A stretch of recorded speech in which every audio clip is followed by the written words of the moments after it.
নমস্কার বন্ধুরা, ফিয়ারফুল স্টেশনে আরও একবার আপনাদেরকে স্বাগত জানাই। তো যদি আপনি আমাদের চ্যানেলে প্রথমবার এসে থাকেন অথবা এখনও চ্যানেলটিকে সাবস্ক্রাইব করেননি, তাহলে অবশ্যই চ্যানেলটিকে সাবস্ক্রাইব করে পাশে থাকা নোটিফিকেশন বেল আইকনটি অল করতে ভুলবেন না। কেন আজও মানুষ ভয় পায় রুদ্রগড়ের এই যমুনা ঝিলকে? কেন এর ধারে কাছেও কেউ যেতে চায় না? জানতে হলে শুনতে হবে আজকের পুরো গল্পটি। তো শুনুন আমাদের আজকের গল্প, সুব্রত কর্মকারের কলমে এক রোমাঞ্চকর গ্রাম বাংলার ভূতের গল্প, রুদ্রগড়ের যমুনা ঝিল।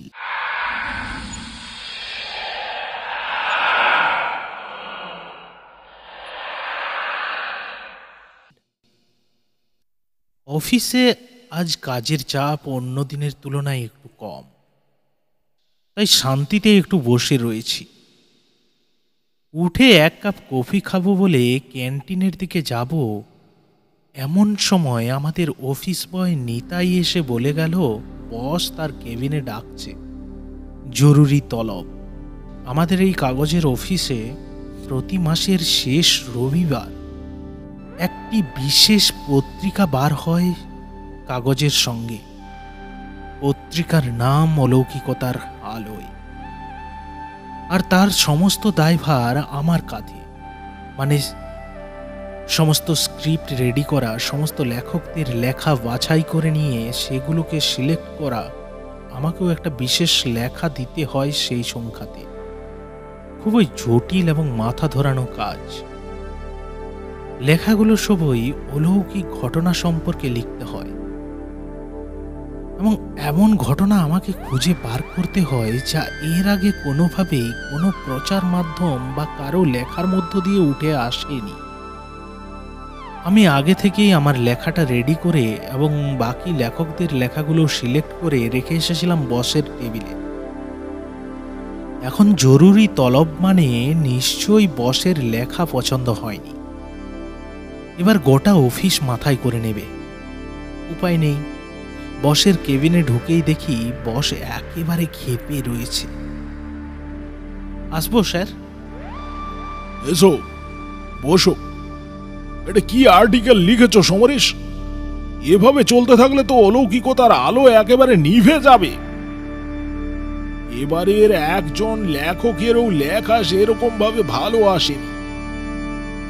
না মানে স্যার, আমি তো কি আজ 2 মাস ধরে দেখছি সেই একই প্যাটার্নের লেখা দিয়ে যাচ্ছ তুমি। বলি তোমার হয়েছেটা কি?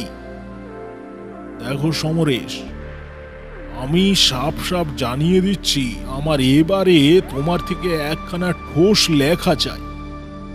এখনো হাতে মোটামুটি 10 দিনের মতো সময় রয়েছে। তুমি বরং এক কাজ করো, দরকার পড়লে অফিস থেকে দিন 7 ছুটি নিয়ে কোথাও একবার ঘুরে এসো। বুঝতে পারছি তোমার কাজের চাপ বেশি থাকে, তার উপর আবার অনেক দিন ছুটি পাওনি। যাও ঘুরে এসো, একটু ফ্রেশ হলে লেখা বেরোবে আপনা থেকে। তবে হ্যাঁ, আবারও বলছি, ঘুরে আসার পর কিন্তু আমি আর কোনো বাহানা শুনবো না। একখানা জবরদস্ত লেখা চাই আমার, ব্যাস এটুকুই। তুমি চাইলে কালই বেরিয়ে পড়তে পারো। বসের কেবিন থেকে বেরিয়ে এসে ছুটির অ্যাপ্লিকেশনটা করে দিলাম, কিন্তু কোথায় যাওয়া যায়? মানে এমন একটা জায়গায় যেতে হবে যেখানে গেলে আমার একটু চেঞ্জও হয়ে যাবে, আবার যদি সেরকম লেখার কোনো সোর্সও পাওয়া যায়। কিন্তু মাথায় কিছুই আসছে না। ভাবলাম থাক, সন্ধ্যের সময় ঘরে ফিরে গিয়ে ধীরে সুস্থে ভেবে দেখা যাবে কোথায় যাওয়া যায়। অফিস থেকে বাড়ি ফেরার পথে আমার একবার কলেজ স্ট্রিটে ঢু মেরে যেতেই হবে। এটা আমার নিত্যদিনকার অভ্যেস। সেখানে বঙ্কুদার স্টলে পুরাতন বই কেনা বেচা হয়। এতদিনে বঙ্কুদার সঙ্গে বেশ ভালো মতোই আলাপ হয়েছে। সে জানে আমার নেশা কিসে আর কিসের টানে তার কাছে প্রতিদিন সন্ধেবেলায় ছুটে যায়। তাই সেও কোনো আঞ্চলিক ইতিহাসের পুরাতন বই পেলে আমার জন্য তুলে রেখে দেয় আলাদা করে। বঙ্কুদার স্টলে পৌঁছতেই বঙ্কুদা জানালো আজ একখানা বই রাখা আছে আমার জন্য। বসতে বলে চা আনতে পাঠালো দোকানের ছেলেটাকে। এমন সময় আমার এক বন্ধুর ফোন আসতে আমি স্টলের ভেতর থেকে বেরিয়ে এসে কথা বলছিলাম। বিষয় অবশ্য একটাই, কোথায় যাওয়া যায় সেটা নিয়ে। তবে সেও ঠিক আমার পছন্দ মতো কোনো সন্ধান দিতে পারল না। বঙ্কুদা সম্ভবত আমার কথা সমস্তটাই শুনেছে, তাই সে জানালো তার সন্ধানে একখানা জায়গা রয়েছে, আমি যেমনটা চাইছি ঠিক তেমনটাই। কিরকম জানতে চাওতে সে বলল, আমি যেহেতু আঞ্চলিক ইতিহাস খুব ভালোবাসি, তাই আর কি ওই জায়গাতে গেলে নাকি আমার খুব ভালো লাগবে। ওখানে কিছু পুরাতন রাজবাড়ি রয়েছে, আবারও অনেক কিসব ধ্বংসাবশেষ টশেষ রয়েছে, চাইলে একবার ঘুরে আসতে পারি। আমি এবার বঙ্কুদাকে চেপে ধরে জিজ্ঞাসা করলাম জায়গাটা কোথায়। বাঁকুড়া জেলায়, তবে সমস্যা একটা আছে। আরে সমস্যার কি আছে, আমি বাঁকুড়ায় অনেকবার গেছি, ওর বেশিরভাগ জায়গায় আমার চেনা। বঙ্কুদা বলল, আগো এটা একেবারে গণ্ডগ্রামের দিকে, আর ওদিকে তুমি সেরকম হোটেল টোটেল পাবে না থাকার জন্য। যে শুনেছি একখানা ফরেস্ট বাংলো নাকি রয়েছে, আগের থেকে কি সব অনলাইনে বুকিং টুকিং করতে হয়। আরে ও কোনো সমস্যা নয়, আমি ঠিক করে নেব কিছু একটা বন্দোবস্ত। আসি গো বঙ্কুদা, তাহলে কালকেই বেরিয়ে পড়বো, আর ফিরে এসে তোমার সাথে দেখা করব। বই এলে রেখে দিও এর মধ্যে।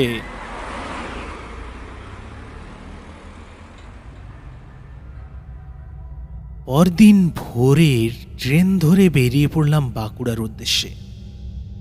বাঁকুড়াতে যখন পৌঁছালাম তখন প্রায় দুপুর হয়ে গেছে। হোটেলে খাওয়া দাওয়া সেরে সেখানে টাকা মিটিয়ে দিয়ে বাসে উঠে পড়লাম।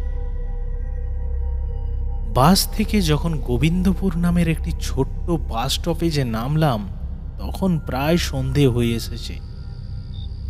এখান থেকে আর কোনো বাস বা কোনো ছোট গাড়ি এ লাইনে চলে না।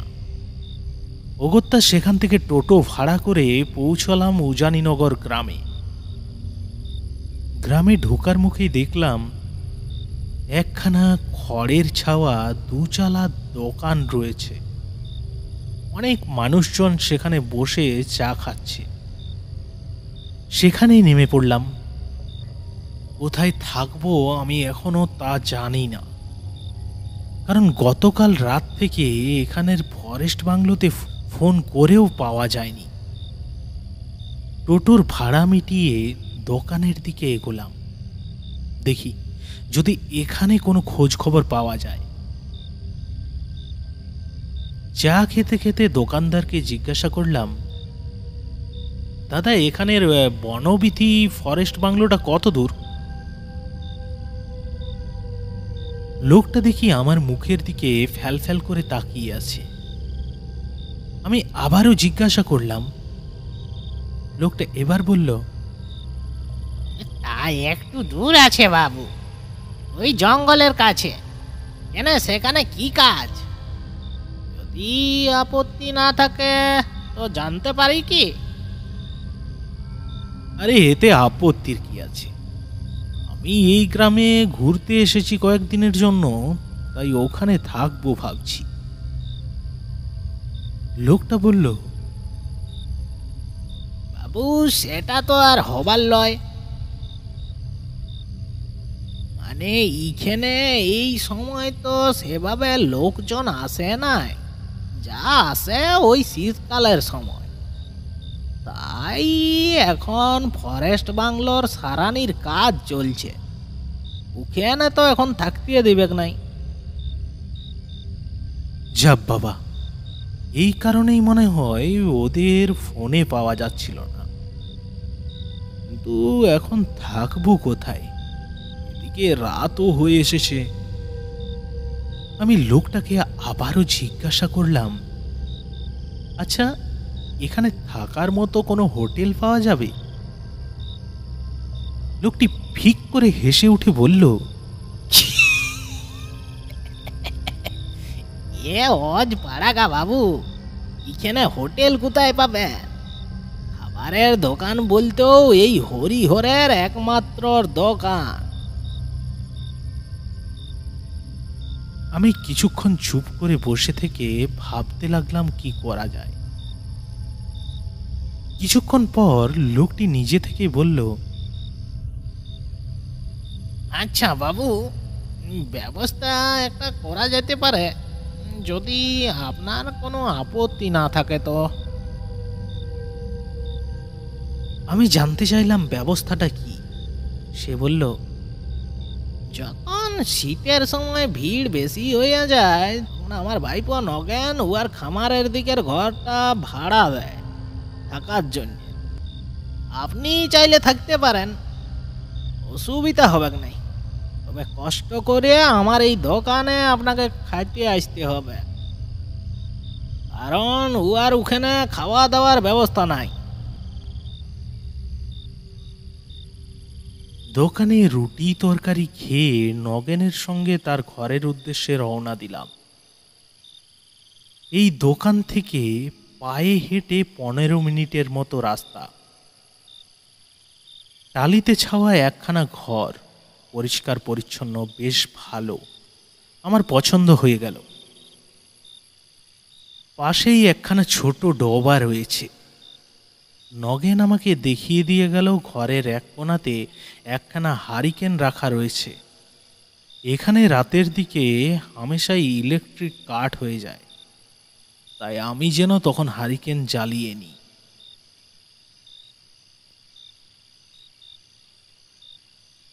নগেন চলে যাওয়ার পর বেশ কিছুক্ষণ পরে আমি সমস্ত কিছু গুছিয়ে রেখে বেডের পাশে থাকা ছোট টেবিলটাতে ব্যাগ থেকে ডায়েরিটা বার করে সবে লিখতে বসেছি, এমন সময় ইলেকট্রিকটা চলে গেল।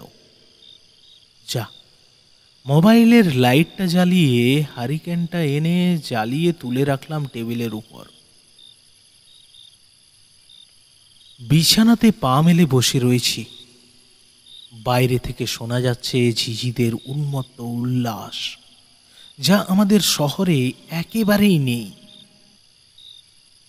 সামনাসামনি কয়েকদিনের মধ্যেই মনে হয় পূর্ণিমা, কারণ দক্ষিণের খোলা জানালা দিয়ে ঘরের মধ্যে ঢুকছে চাঁদের আলো। না, আর কয়েক লাইন বাকি রয়েছে লেখাটা। ইলেকট্রিক এখনই আসবে বলে তো মনে হচ্ছে না। এই হ্যারিকেনের আলোতে এই লেখাটা শেষ করে শুয়ে পড়া যাক। সারাদিনের ধকল আর শরীর চলছে না।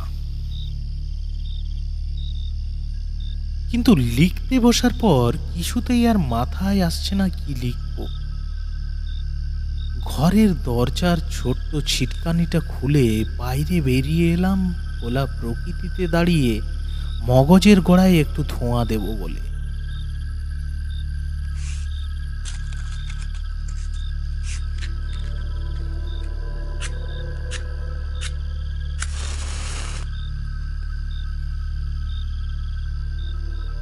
সবে সিগারেটটা ধরিয়ে একটা টান দিয়েছি, অমনি মনে হলো সেই ডোবাটার দিক থেকে কেউ যেন শুকনো পাতার উপর পা ফেলে ফেলে হেঁটে আসছে।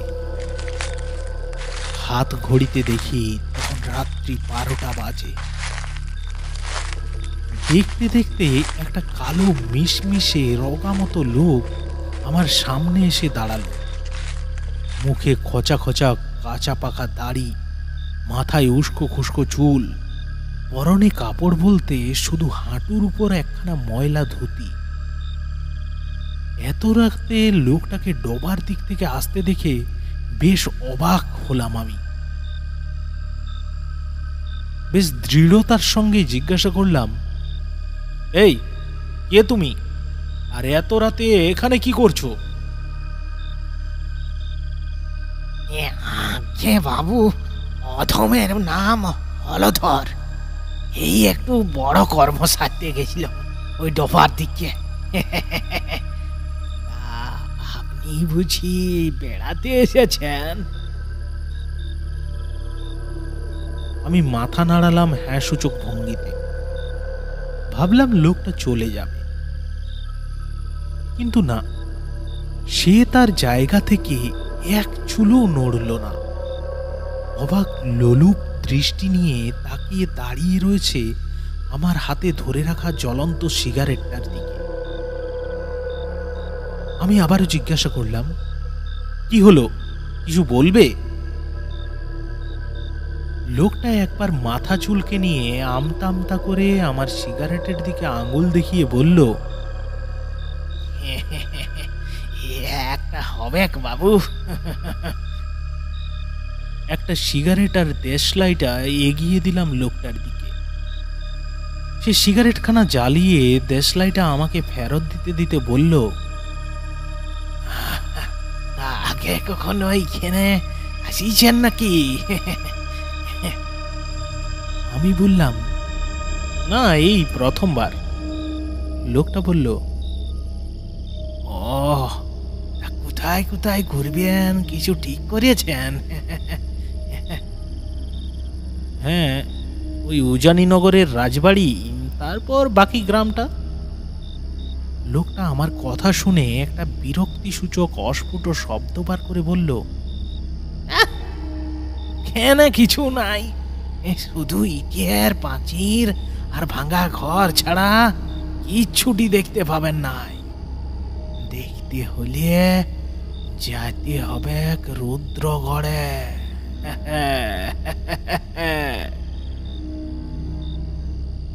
কথাটা শেষ করে আমাকে কিছু বলার সুযোগ না দিয়ে লোকটা হন হন করে হাঁটতে হাঁটতে মিলিয়ে গেল অন্ধকারের মধ্যে।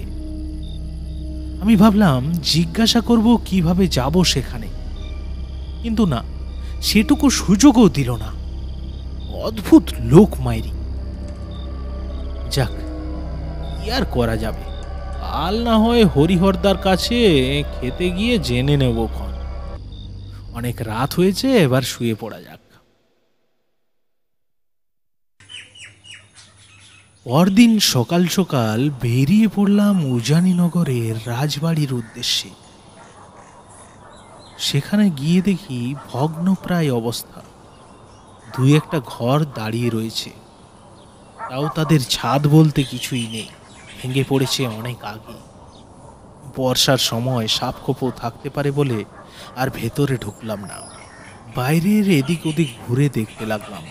পরে সেখান থেকে বেরিয়ে এসে গ্রামের কিছু বৃদ্ধ বয়স্ক লোকের মুখে ওই রাজবাড়ি ও রাজাদের সম্পর্কে অল্প বিস্তর ইতিহাস ও মিথ জানতে পারলাম। বর্তমানে তাদের কোনো বংশধর নেই, তাই এই রাজবাড়ির সংস্করণও আর হয়নি। সত্যি মনোমুগ্ধকর গ্রাম বটে একখানা। চারিদিক থেকে ছোট ছোট পাহাড় আর জঙ্গলে ঘেরা, যেন একেবারে শিল্পীর নিখুঁত তুলির টানে আঁকা একখানা গ্রাম। আমার বেশ ভালো লাগছে। ঠিক করে নিলাম সময় পেলে আবার আসব। দুপুরে হরিদার দোকানে খেয়ে এসে একটা টানা ঘুম দিয়ে বিকেলে উঠলাম। এমন সময় মনে হলো, এই যা, রুদ্রগড়ের কথাটাই তো জিজ্ঞাসা করতে ভুলে গেছি বেমালু। হ্যাঁ, রাতে খাবার খেতে গিয়ে মনে করে জিজ্ঞাসা করতে হবে। যখন হরিহরদার দোকানে গিয়ে পৌঁছালাম, দেখি দোকান পুরো ফাঁকা। যাক, এই সুযোগ, এবারে জিজ্ঞাসা করি। আচ্ছা হরিহরদা, এই রুদ্রগড়ে কিভাবে যাওয়া যাবে গো? আমার কথা শুনে দেখি হরিহরদা ও তার ভাইপো নগেন অবাক দৃষ্টিতে আমার মুখের দিকে তাকিয়ে আছে। আমি আবারও জিজ্ঞাসা করলাম, কি হলো, বলো কিভাবে যাব সেখানে? হরিহরদা আমতা আমতা করে বলল, না মানে আপনি ঠিক কি করে জানলেন সে জায়গার কথা? সেখানে কিছু নাই বাবু। এক সময় একখানা ছোট গড় ছিল ওই রাজাদের, আর তাতে ছিল একখানা বাগান বাড়ি। এখন বাড়িটির ধ্বংসাবশেষও একবারে মাটির সঙ্গে মিশিয়ে গেছে, ঝোপঝাড়ে ভর্তি। আমি বললাম, কিন্তু আমাকে যে হলধর বলল দেখার মতো জিনিস শুধু ওখানেই আছে। আমার কথা শুনে হরিহর তার মুখের ভাব যেন বদলে গেল নিমেষের মধ্যেই। সে বলল, কন কন হলধর, আর কবে বলল? কেন, তোমাদের গ্রামের লোক কাল রাতে নগেনের ডোবার পাড় দিক থেকে আসছিল, আমাকে বলল। তারপর আমি বললাম কাল রাতের ঘটনা। তাকিয়ে দেখি আমার কথা শুনে নগেন ও হরিহরের মুখে ভয়ের ছাপ স্পষ্ট হয়ে উঠেছে। তারা একে অপরের মুখ চাওয়াচাই করে বলল, বাবু, ওখানে যাওয়া নিষেধ আছে। ও জায়গা অভিশপ্ত, ওখানে কেউ যায় নাই, আর আপনিও ওখানে যাবেন নাই। গেলে গ্রামের লোক একেবারে খেপিয়ে যাবে, আপনি বিপদে পড়িয়ে যাবেন। আর এই কথা আমাকে বলেছেন, ভুল করেও আর কাউকে বলবেন নাই, বুঝেছেন বাবু? আমি আর কথা বাড়ালাম না। খাবারের থালা হাতে গিয়ে বসলাম একেবারে শেষ টেবিলটাতে।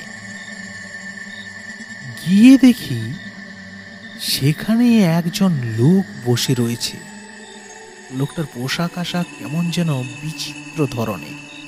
চকচকে ধুতি, পাঞ্জাবি, আর পাঞ্জাবির উপর হাফ হাতা একখানা কালো কোট। কোটের পকেট থেকে একখানা নৎসির ডাব্বা বার করে এক চিমটি টেনে নিয়ে বলল, তা বাবু কেমন ঘুরছেন? এখানে রুদ্রগড়ের যাওয়ার রাস্তা আপনাকে কেউ বলবে না, ওখানে কিছু নেই।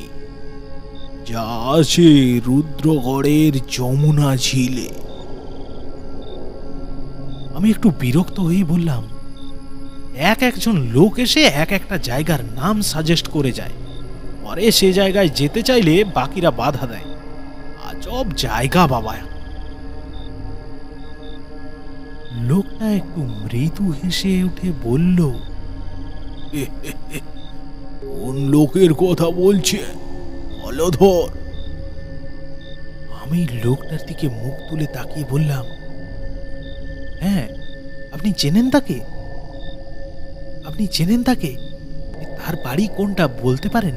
তার সঙ্গে দেখা করতাম। লোকটা আবারও হেসে উঠে বলল, তা সম্ভব নয় বাবু, কারণ সে আজ থেকে 10 বছর আগে মারা গেছে। তার মৃত্যুর কারণটা ওই রুদ্রগড়। আমি চমকে উঠলাম। বলে কি লোকটা? লোকটা এবার প্রায় গলা নামিয়ে নিয়ে এসে বলল, যদি বুকের পাটা থাকে তাহলে আগামীকাল গুরু পূর্ণিমার রাতে আমার সঙ্গে চলুন যমুনা ঝিলে।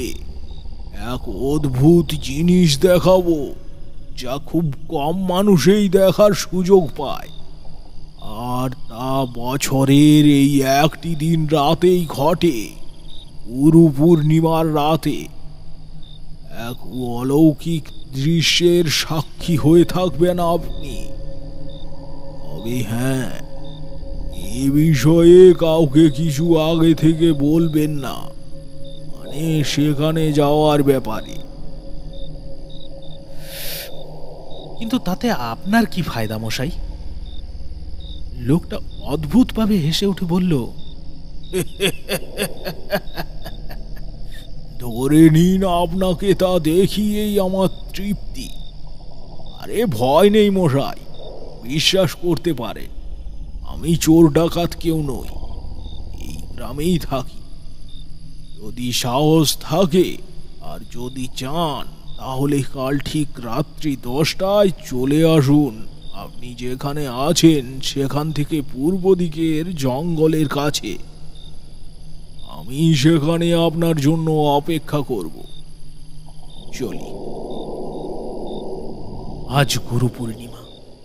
সকাল থেকে ঘর থেকে বেরোইনি, শুধু ভেবে চলেছি সেখানে যাব কি না। মনে মনে ঠিক করে নিলাম আমি সেখানে যাব। যথারীতি রাত্রি 10টা বাজতেই টর্চ লাইটটা হাতে নিয়ে বেরিয়ে পড়লাম পূর্ব দিকের জঙ্গলের উদ্দেশ্যে। সারা গ্রাম একেবারে নিস্তব্ধ। এটাই স্বাভাবিক, গ্রামের মানুষ তাড়াতাড়ি শুয়ে পড়ে। এই দিকটা একেবারে ফাঁকা, কোনো জনবসতি নেই। সেই জঙ্গলের কাছে পৌঁছে দেখি আমাকে আসতে দেখে লোকটার মুখে একটা হাসির ঝলক খেলে গেল। সে বলল, আরে আপনি এসেছেন দেখছি। আমি তো ভেবেছিলাম হয়তো আসবেন না। চলুন। তবে হ্যাঁ, টর্চ জ্বালাবেন না।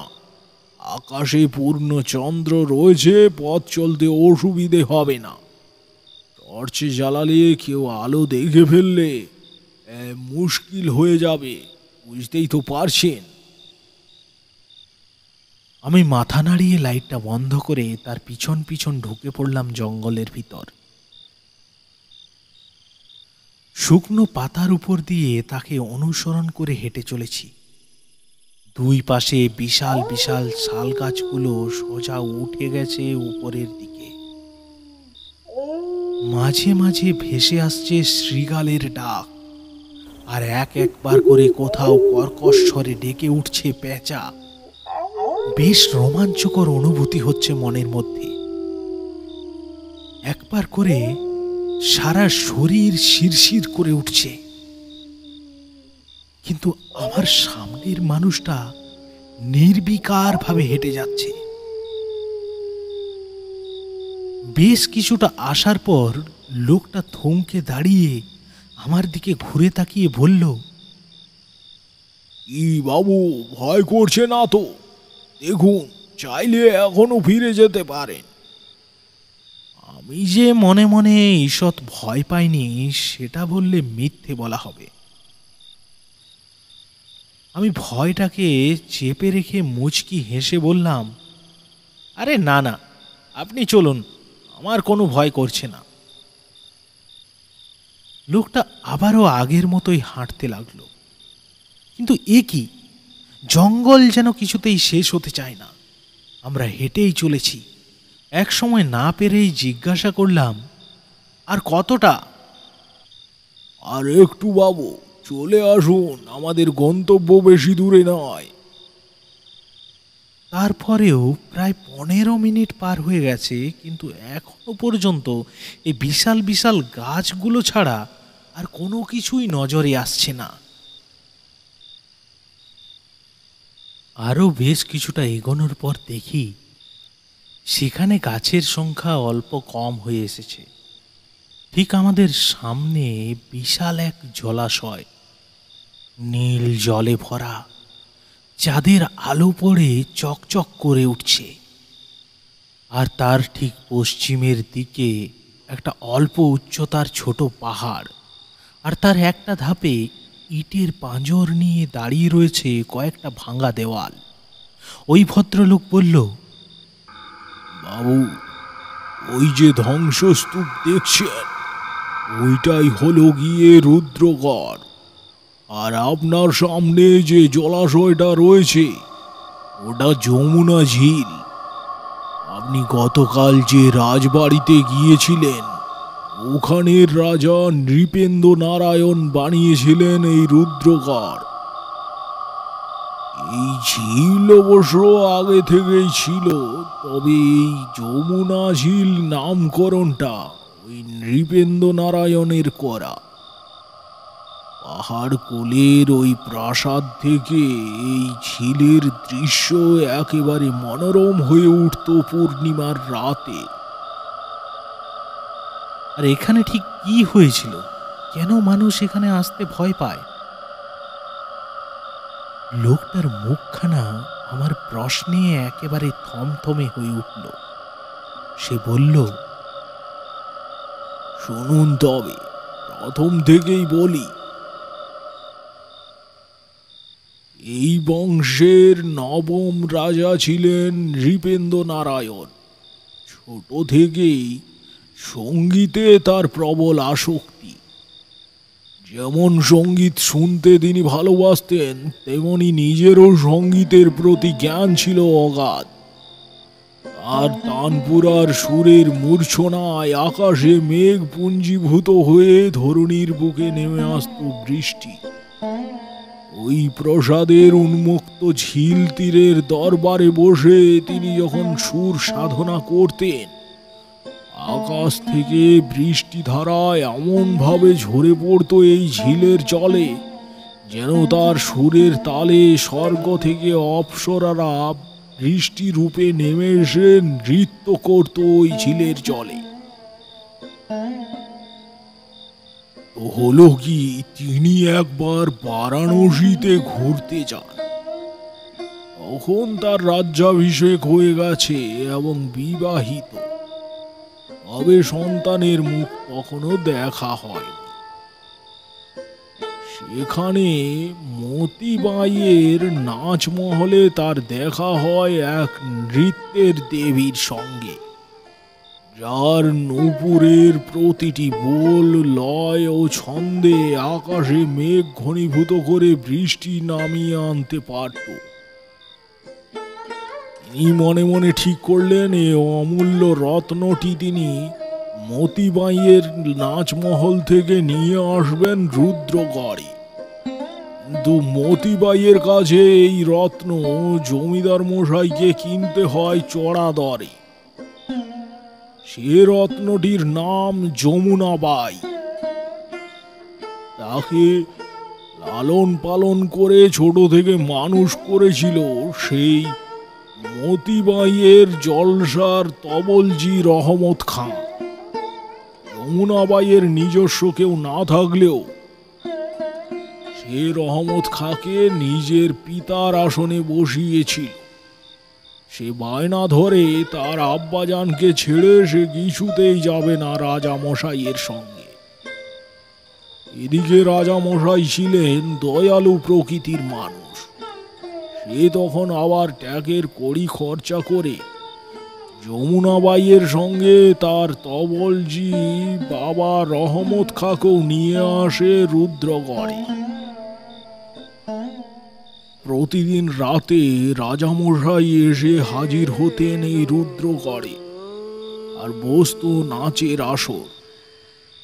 নিজে তানপুরা হাতে রাগ ধরতেন, আর রহমত খাঁর তবলার লহরা আর যমুনাবাইয়ের পায়ে বাঁধা নূপুরের ধ্বনি একেবারে মাতোয়ারা করে তুলত দিক দিগন্ত। জঙ্গলের ভেতর থেকে ময়ূরীর দল নেমে আসতো ঝিলের পারে। তারাও যেন অভিভূত হয়ে নৃত্যে মগ্ন হতো। আর শুধুমাত্র পূর্ণিমার রাতে এই ঝিলে ভাসত নৌকো। সেদিন যমুনাবাই পায়ে ঘুঙুর বাঁধত না। নৌকোর একদিকে বসে ধরত দরবারি খেয়াল। সুরের তানে লহর উঠত জলে, আর রাজামশাই অভিভূত হয়ে চাঁদের আলোয় নিষ্পলক দৃষ্টিতে তাকিয়ে থাকত সেই চাঁদের মতো অপরূপ সুন্দরী যমুনাবাইয়ের মুখের দিকে। তখন রাজামশাই তার গানের গুণে মুগ্ধ হয়ে এই ঝিলের নাম রেখেছিলেন যমুনা ঝিল। ধীরে ধীরে তিনি রাজমহলে যাওয়া আসা কমিয়ে দিলেন, আর বেশিরভাগ সময়টাই কাটতে লাগলো এই রুদ্রগড়ে যমুনাবাইয়ের সঙ্গে। তিনি প্রেমে পড়ে গেলেন যমুনাবাইয়ের। যমুনাবাইও ভালোবেসে ফেলল রাজামশাইকে। এতেই হলো কাল। রানীমাদের এই নাচমহলে আসা কঠোরভাবে নিষেধ ছিল। তাই তিনি জানতে পারলেন না যে যমুনাবাইয়ের গর্ভে রাজামশাইয়ের সন্তান বেড়ে উঠছে। কিন্তু সে খবর তো আর বেশি দিন চেপে রাখা যায় না। দাস দাসীদের কানা ঘুষো হতে হতে খবর গিয়ে একদিন পৌঁছলো রানীমা ও সভাসদদের কানে। রাজামশাই তখন রাজমহলে যাতায়াত একেবারে বন্ধ করে দিয়েছেন। সারা দিন রাত যমুনাবাইয়ের গান আর মদের নেশায় বুঁদ হয়ে রইতেন। এদিকে দরবারে রাজার অনুপস্থিতিতে রাজ্যে বিশৃঙ্খলা ছড়িয়ে পড়তে লাগল। বিশেষ কয়েকজন সভাসদ রানীমাকে গোপনে রাজসভার হাল ধরার অনুরোধ করলেন এবং এও অনুরোধ করলেন যে রাজার পাপের ফসল পৃথিবীর আলো দেখার আগেই বিনষ্ট করতে হবে। তাই রানীমা রাজ্যের হাল ধরতে রাজসভায় বসা শুরু করলেন। এদিকে যমুনাবাইয়ের তখন 7 মাস চলছে। এমন সময় রাজামশাই ঘোষণা করলেন তিনি যমুনাবাইকে বিবাহ করবেন। খবর ছড়িয়ে পড়তে রাজ্যবাসীরা ছি ছি করতে লাগলো। রানীমা একদিন গোপনে রাজামশাইকে ডেকে আনিয়ে এই ঝিলের পাড়ে দেখা করলেন। তিনি রাজামশাইকে বারংবার বোঝানোর চেষ্টা করলেন বাইজির স্থান নাচমহলে, তাকে বিবাহ করে রানীর মর্যাদা দিয়ে রাজমহলে নিয়ে গেলে রাজবংশের গরিমা নষ্ট হবে। রাজা রানীর কোনো কথাতে রাজি হলেন না। অফুরন্ত মদের নেশায় অপমান করে তাড়িয়ে দিলেন রানীকে। রানীমা বেগতিক দেখে পরদিন সকালে বিশ্বস্ত কিছু সভাসদদের ডেকে পাঠিয়ে বললেন উন্মত্ত হাতিকে বাঁচিয়ে রাখার থেকে মেরে ফেলাই শ্রেয়। রাজামশাই বাইজি প্রেমে পাগল হয়ে গেছে, তাকে মৃত্যুদণ্ড দেওয়া হোক এবং এ কাজ করবেন রানীমা নিজে, তাও আজ রাতের মধ্যেই। আর এই বিশেষ 5 জন সভাসদ সহ কিছু বিশ্বস্ত সেনা যাবে রানীমার সঙ্গে।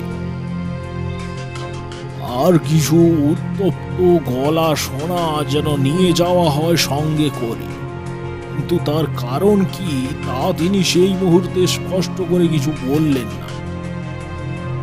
সে রাতটাও ছিল আজকের মতোই গুরু পূর্ণিমার রাত।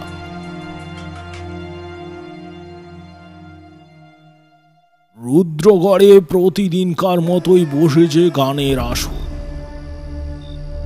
রানী বল্লম হাতে এসে দাঁড়ালো একেবারে নাচমহলের মধ্যিখানে। রাজা তখন এতটাই মদের নেশায় বুঁদ হয়ে রয়েছে যে ভালো করে চোখ খুলে তাকাতে পর্যন্ত পারছে না। বাকি সৈন্য ও পরিষদ বর্গেরা ঘিরে ফেলল নাচমহলকে।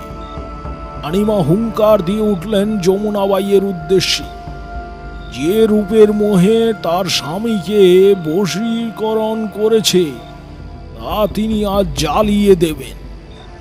দাসীরা ধরে ফেলল যমুনাবাইয়ের হাত। রানীমা নির্দেশ দিলেন তার মুখের উপর সেই তরল উত্তপ্ত সোনা ঢেলে দিতে। তাই হলো মুহূর্তের মধ্যে যমুনাবাইয়ের মুখের ডান দিকের মাংসপিণ্ড একেবারে পুড়ে গিয়ে ডেলা বেঁধে গেল। এদিকে রাজামশাই গর্জন করে উঠতে গেলে রানীমা হাতে ধরে রাখা বল্লমে রাজামশাইয়ের শরীরটাকে এফোড় ওফোড় করে দিয়ে গেঁথে দিলেন মেঝেতে। সাথে সাথে তার প্রাণ বেরিয়ে গেল শরীর থেকে। রানীমার নির্দেশে যমুনাবাইকে ও রহমত খাঁকে মোটা লোহার শিকলে বেঁধে নৌকাতে চাপিয়ে তাতে বিশাল ভারী পাথর বেঁধে ডুবিয়ে দেওয়া হলো ওই ঝিলের জলে। তারপর রানীমা রাজার ছোট ভাইয়ের হাতে রাজ্যভার দিয়ে বেরিয়ে পড়েন কাশী ধামের উদ্দেশ্যে। আবার কেউ কেউ বলেন তিনি নাকি পরে আত্মহত্যা করেছিলেন। এই পর্যন্ত বলে থামল লোকটি। আমার শরীরের সমস্ত লোম খাড়া হয়ে উঠেছে, কেমন যেন একটা শিরশিরানি অনুভূতি হচ্ছে। বললাম, আচ্ছা, এই ইতিহাসের কথা কোথাও কখনো পড়িনি তো। লোকটি একটু হেসে নিয়ে বলল, কেউ লিখলে তো পড়বে, লিখা তো দূরের কথা, রাজ পরিবার থেকে বাকিদের কাছ থেকে এই বিষয়টা একেবারে গোপন করে রাখা হয়েছিল। ওরা নিষেধাজ্ঞা ছিল, কারণ এ ছিল তাদের বংশের কলঙ্কিত অধ্যায়। তাই অভাগী না পেয়েছিল বেঁচে থেকে মর্যাদা, আর না পেল মরার পর। কিন্তু এ গড়কে কেন সকলে অভিশপ্ত বলে? বলছি বাবু, বলছি, সে কথাই এবার বলছি। রানীমা রাজাকে যেদিন হত্যা করলেন, সেই হত্যার পর অভিশাপ দিয়েছিলেন যে রাজার আত্মা এই গড়ের মধ্যে আটকে থাকবে যুগ যুগান্তর ধরে, সে কখনোই মুক্তি পাবে না, সেখান থেকে সে বেরোতেও পারবে না। যে যমুনাবাইয়ের জন্য সে তার রাজ্য আর স্ত্রীকে উপেক্ষা করেছে, সেই যমুনাবাইয়ের সঙ্গে মৃত্যুর পরেও মিলন হবে না রাজা মশাইয়ের। বেশ, এই থেকেই রাজা নৃপেন্দ্র নারায়ণের আত্মা বন্দি পড়ে রয়েছে ওখানে। রাত্রি গভীর হলে সেখান থেকে তার আত্মচিৎকার শোনা যায়। আর বছরে একটি দিন রাতে, মানে এই গুরু পূর্ণিমার রাতে, তার প্রিয়র সঙ্গে মিলনের অভিলাষে ওই যমুনা ঝিলের জলে নৌকো ভাসিয়ে বসে থাকে যমুনাবাই। না সে গড়ে প্রবেশ করতে পারে, আর না রাজার আত্মা গড় পার করে এখানে আসতে পারে। এতদূর শোনার পর এবার সত্যি সত্যি আমার ভয় করতে লাগলো। বললাম, মানে আজ সে এখানে আসবে? কথাটা বলার সময় আমার গলাটা কিছুটা কেঁপে গিয়েছিল। লোকটি সেটি বুঝতে পেরে বলল, হ্যাঁ বাবু, তবে আজ পর্যন্ত যারা সে দৃশ্য দেখতে এসেছে বা দেখেছে, তারা হয় হার্ট ফেল করে মারা পড়েছে ভয়ের চোটে, না হলে পাগল হয়ে গেছে। আপনাকে আগেই বলেছিলাম, ভয় পাবেন না তো। ভয় করবেন না বাবু, যাই দেখুন না কেন। লোকটার শেষের কথাটা মনে হলো যেন বহু দূর থেকে ভেসে আসছে, অথচ সে আমার সামনেই দাঁড়িয়ে রয়েছে। এমন সময় ঝিলের দিক থেকে একটা ঝিম ধরানো সুর ভেসে আসতে লাগলো। আমি চমকে উঠে মুহূর্তে সেদিকে তাকালাম। দেখি একটা ছোট্ট নৌকো ভাসছে জলের মধ্যে, আর তার উপর উপবিষ্ট হয়ে সুরের লোহরী তুলে চলেছে এক অপরূপ সুন্দরী নারী। সে গানের সুরে রয়েছে যেন তীব্র যন্ত্রণা। সে সুর শুনলে পাথর ফেটে যায়। তার চোখ দুটি স্থিরভাবে নিবদ্ধ হয়ে রয়েছে রুদ্রগড়ের দিকে। কিন্তু এ কি, নৌকোর এক পাশে বসে রয়েছে আমার পাশে দাঁড়িয়ে থাকা সেই লোকটি। আমি পাশ ফিরে দেখি, না, সে নেই আমার পাশে। নৌকোর উপর থেকে তার দৃষ্টি আমার দিকে নিবদ্ধ, তবে সে দৃষ্টি ক্রুদ্ধ নয়, যেন এক আকুতি মেশানো। সমস্ত জঙ্গলটা যেন কেঁপে উঠল কারো ব্যর্থ আক্রোশে আর আর্তনাদের শব্দে। ভালোভাবে অনুধাবন করার পর বুঝতে পারলাম শব্দটা আসছে রুদ্রগড়ের ধ্বংসস্তূপের ভেতর থেকে। রাজার প্রেতাত্মা আতুর হয়ে উঠেছে তার প্রেয়সীর সান্নিধ্য পেতে, কিন্তু সে বন্দী, বেরোনোর উপায় নেই। তাই সে সেখান থেকে আক্রোশে ও আর্তনাদে ফেটে পড়ছে। সমস্ত জঙ্গলটা যেন স্তব্ধ হয়ে রয়েছে। যমুনাবাইয়ের চোখ থেকে দুফোঁটা মুক্ত বিন্দু ঝরে পড়ল ঝিলের জলে, এবং সাথে সাথে তার রূপের পরিবর্তন হতে লাগলো। বেশ সুস্পষ্টভাবে পরিলক্ষিত হতে লাগলো তার 7 মাসের গর্ভস্থ পেট এবং ডান দিকের মুখের পোড়া জায়গাটা। তারপর ধীরে ধীরে নৌকোটা ডুবে যেতে লাগলো ঝিলের জলে। আকাশের চাঁদও যেন ডুবতে শুরু করেছে। পূবের আকাশ ধীরে ধীরে আলোর ছটায় ভরে আসছে। না, আর নৌকোর উপরে কোনো নারী মূর্তি বা সেই লোকটা মানে রহমত খাঁ নেই। পরিবর্তে রয়েছে বিশাল লোহার শিকলে বাঁধা শেওলা ধরা দুটো নরকঙ্কাল। সেগুলো ধীরে ধীরে নৌকা সহ যেন ডুবে যেতে লাগলো ঝিলের জলে। কালের স্রোতে তলিয়ে যেতে লাগলো। আবার হয়তো সেই আর্ত আকুতি নিয়ে ফিরে আসবে সামনের বছর গুরু পূর্ণিমার রাতে। আমি আর সহ্য করতে পারলাম না, মাথা ঘুরে পড়ে গিয়েছিলাম সেখানে। যখন চোখ খুললাম তখন দেখি আমার পাশে হরিহর ও নগেন দাঁড়িয়ে রয়েছে। আমি ঘরে বিছানায় শুয়ে রয়েছি। তারা জানিয়েছিল তারা নাকি আমাকে জঙ্গলের ধারে পড়ে থাকতে দেখে ভোরবেলায় তুলে নিয়ে এসেছে। আমি সেদিনই ওই গ্রাম ছেড়ে কলকাতায় ফিরে আসি।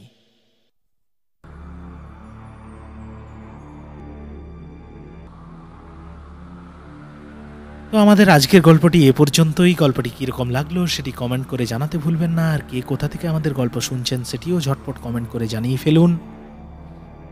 যদি আপনি আমাদের চ্যানেলে প্রথমবার এসে থাকেন অথবা এখনও চ্যানেলটি সাবস্ক্রাইব করেননি, তাহলে অবশ্যই চ্যানেলটিকে সাবস্ক্রাইব করে পাশে থাকা নোটিফিকেশন বেল আইকনটি অল করতে ভুলবেন না। তো দেখা হচ্ছে পরের মঙ্গলবার। দিন ভালো থাকুন, সুস্থ থাকুন, শুভরাত্রি।